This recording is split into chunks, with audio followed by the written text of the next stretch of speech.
В Башкортостане в единый день голосования 13 сентября этого года запланированы 112 кампаний, в ходе которых будут замещены 1645 мандатов. Об этом сообщали в Республиканском центре избиркоме. Обсудим участие КПРФ вместе с руководителем фракции в Государственном собрании Башкортостана Юниром Кутлугужиным. Юнир Галимьянович, здравствуйте. Здравствуйте. До единого дня голосования 13 сентября еще больше месяца. Какая работа проводится сейчас? Над чем работаете? Время, конечно, есть, но тем не менее уже и времени остается мало, потому что в течение 20 дней местное отделение КПРФ в районах и городах мы подготавливали и выдвинули своих кандидатов. По республике мы выдвинули порядка 300 кандидатов в местные органы самоуправления, в том числе на дополнительных выборах Государственного собрания Курултая Республики Башкортостан по 2 избирательным округам, также на дополнительных выборах в сельские, городские поселения. Какую долю планируете занять? Планы, конечно, амбициозные.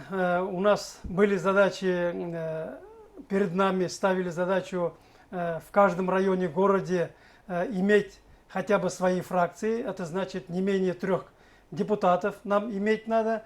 На сегодняшний день я могу сказать с уверенностью в том, что такие города, как Стерлитамак, Нефтекамск, Салават и муниципальный район, Уфимский район, также Абзелиловский район, Янаульский, Учалинский районы могут претендовать на выполнение этой поставленной задачи. Можете ли вы поподробнее рассказать о кандидатах? Кто они?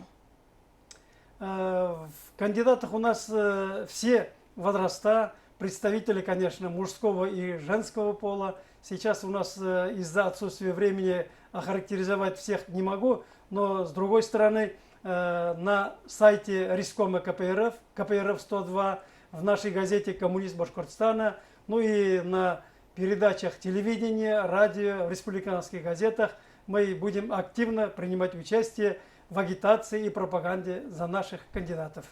Единый день голосования 2020. В чем он отличается от предыдущих?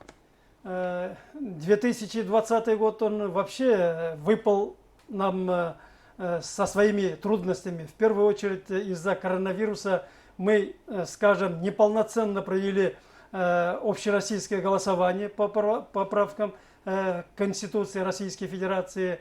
И сегодня ограничения, которые приняты у нас в республике, не дают возможности полноценно работать с нашими кандидатами и по выдвижению наших кандидатов. Приходится ограничиваться меньшим количеством, соблюдая социальную дистанцию, в масках, в перчатках. Также на заседаниях мы проверяем температуру тела каждого участника, потому что, не дай бог, конечно, вспышка даст наше мероприятие. Мы тоже несем большую ответственность. Тем не менее, избиратели наверняка готовы принять активное участие на выборах. И, воспользуясь моментом, конечно же, я обращаюсь к нашим избирателям, чтобы они максимально поддержали кандидатов от КПРФ. Потому что программа нашей партии, Коммунистической партии Российской Федерации, она направлена на поддержку широкого слоя населения. И пожилых, и среднего возраста, и молодых касается поддержка. Конечно же, и поддержка многодетных семей, детей-инвалидов и так далее. Мы также обращаем особое внимание на поддержку своих местных товаропроизводителей, как в промышленности, так и в сельском хозяйстве. Если правительство нашей республики будет поддерживать своих товаропроизводителей, это в первую очередь будут благополучны наши семьи, будут благополучные дети, и они будут здоровыми, и у них появится возможность учиться, заниматься спортом и другими культурными, развлекательными, скажем, мероприятиями. Вы уже затронули тему всероссийского голосования по поправкам в Конституцию России. Как вы оцениваете их результат?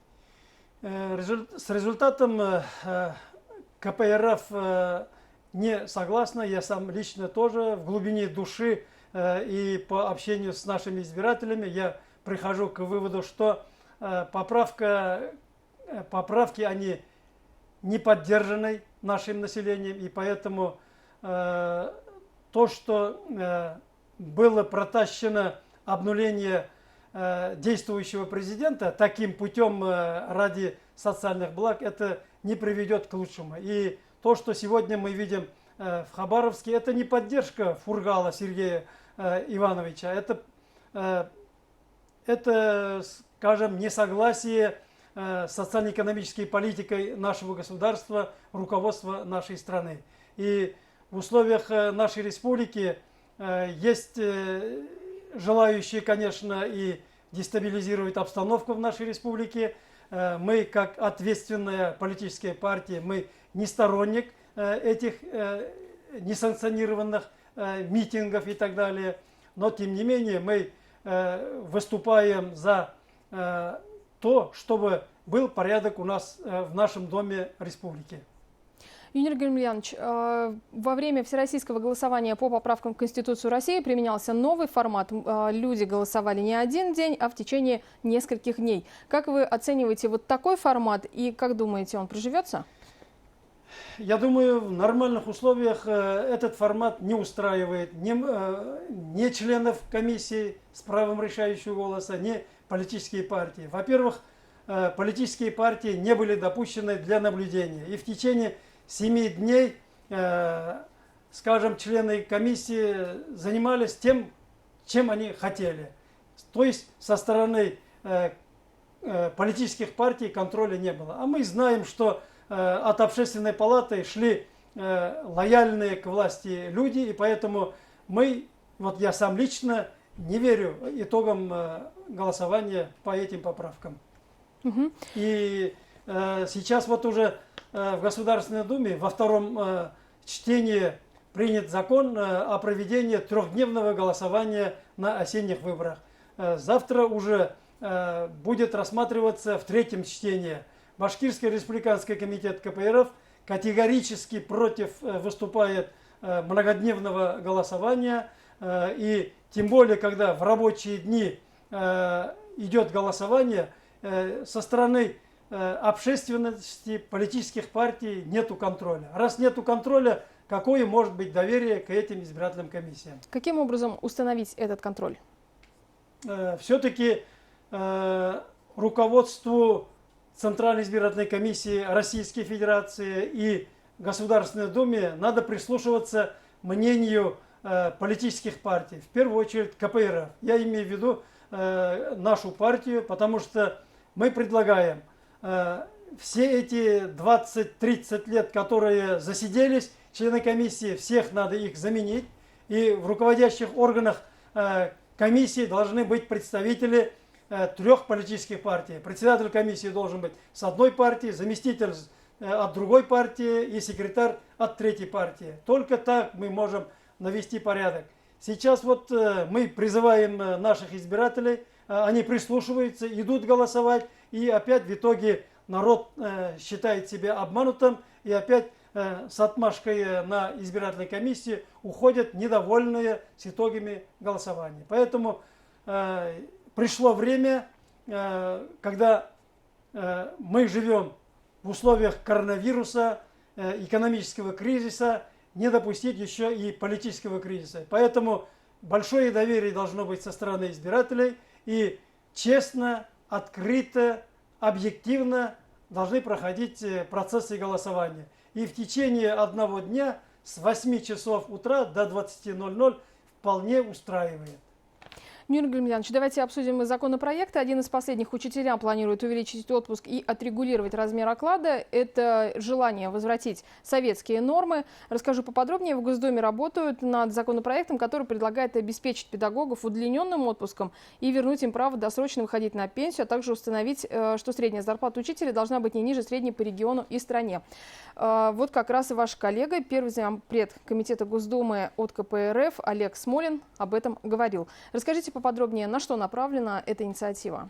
Эта инициатива, я считаю, очень своевременной и необходимой, потому что мы видим, что у нас в стране уровень образования и уровень воспитания уже падает ниже плинтуса, потому что все меньше молодых людей сегодня готовы защитить свою родину. С этой точки зрения, если подойти, то предложенный законопроект об образовании, образование для всех, именно автором которого является Олег Смолин, этот законопроект надо принять за основу и дальше дорабатывать. И действительно, здесь не только учителей надо поддерживать, но и врачей мы убедились, что они тоже в плачевном состоянии. И другие, скажем, специалисты узкой профессии, их тоже всех надо